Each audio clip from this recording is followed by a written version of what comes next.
Sveiki, mėlyjeji. Šiandieną norėčiau pakalbėti apie vieno mano kliento dabartinę padėtį. Kaip žinia, šiuo metu siaučia krizė ir daugelį iš mūsų, ko gero, atneša ne itin gerus dalykus į mūsų gyvenimą. O štai šiam mano nagrinėjamam klientui ypatingai sekasi tiek finansuose, tiek karjeroje, tiek meilėje. Tad klausime, kodėl? Planetos iš tikrųjų turi atsakymus į visus mūsų klausimus. Tai reikia tik pasižiūrėti į jas. Aš nagrinėsiu natalinę diagramą, direktyvinę, progresinę, ir žinoma tranzitinę. Tiesiog aš susidedu jas į vieną diagramą, kad man būtų patogiau dirbti. Taip pat esu pasižiūrėjusi šio kliento soliarą, jie tikrųjų irgi labai situacija, kas irgi rodo pinigus, sėkmę meilėje ir karjeroje. Taipogi pasižiūrėkime čia, kągi čia rodo. Jupiteris, didžiausia sėkmė, yra antrame būste susijungęs su Uranu, kas yra galbūt galima šifruoti nelaukta sėkmė su finansais. Yra pačiame geriausiame aspekte, tai yra trine, su 10 būsto smaigaliu, kuris yra susijungęs su Venera, kuri taip pat reiškia pinigus, laimę, sėkmę. Ir tai yra vienas iš geriausių ir palankiausių aspektų, kas reiškia ypatingai palankų periodą tiek karjeroje ir palankus periodas uždirbti nemažai finansų. Ir vyksta šiuo metu mano kliento gyvenime. Tai yra labai dideli pinigai, gautas 3 darbas, vėlgi suaktyvinta ypatingai sritis yra karjeros. Tai yra tranzitinis urnas juda per 10 būstą, kas rodo, kad jeigu žmogus iki to laiko ypatingai kantriai dirbo, tad šiuo metu tikėtina sėkmė pripažinimas karjeroje. Taip ir yra. O piniginė situacija ypatingai gera, pat vėlgi matome mėnulis direktyvinis tranzuos per antrąjį finansų, materialių dalykų bus. Tai vėlgi rodo, kad mūsų klientui ypatingai bus svarbus materialinis saugumas ir uždirbti kuo daugiau pinigų. Taip jau yra.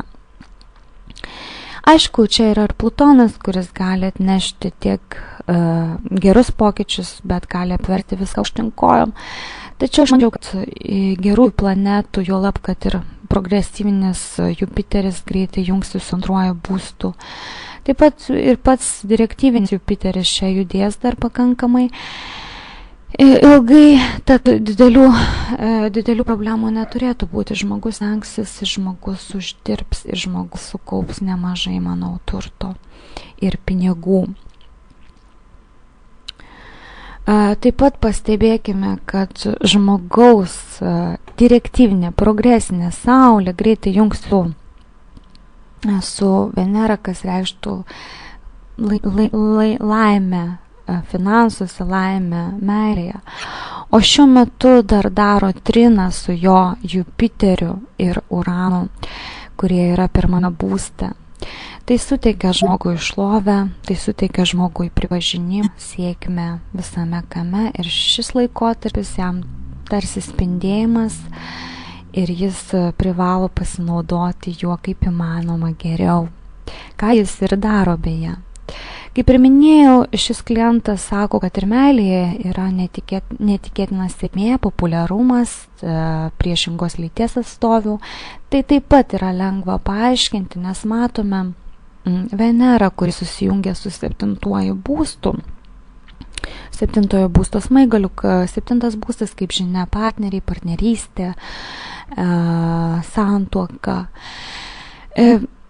Yra galimybių netgi ir santuokai, netgi ypatingai prieš 2 metus, kada direktyvinė Venera darė patį palankiausią aspektą su